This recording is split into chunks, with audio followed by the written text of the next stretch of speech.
To bed, we have been reporting all week long about the latest COVID surge, and once again, the numbers in Ohio, they were up this week. We haven't had him on lately to talk about the numbers, but we bring in lead investigator Brian Duggar to join us tonight. So, Brian, what do you make of this latest increase? Yeah, there's no doubt numbers are going up this week. There's more than 800 more than we saw last week, to more than 8,500 new cases. And people think about winter being this peak season because everybody's inside in case numbers soar, but the same thing can actually happen in the summer.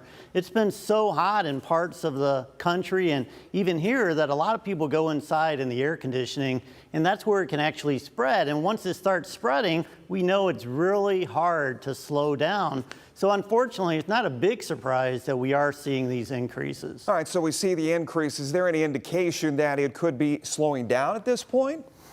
Yeah, actually there is an indication. You know, like I said, we saw those 8,500 new cases, but I was actually expecting it to be closer to 10,000 this week, and that's a smaller jump than we've seen in previous weeks.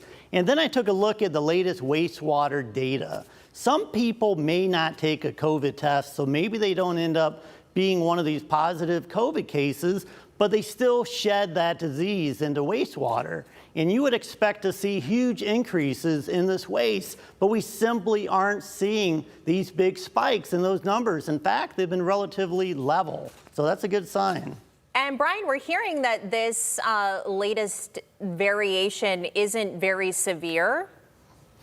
Yeah, you know, when COVID started, more than 3 years ago, this is something our bodies had never been exposed to. This was a completely foreign disease. We didn't know how to treat it. And like I said, our immune system didn't know how to handle it. And at this point, 95% of Americans have some type of immunity, whether it's from infection or the vaccine. And with Delta, there would be these cytokine storms where your body's immune system would go into overdrive. And we aren't seeing that as often with this new variant.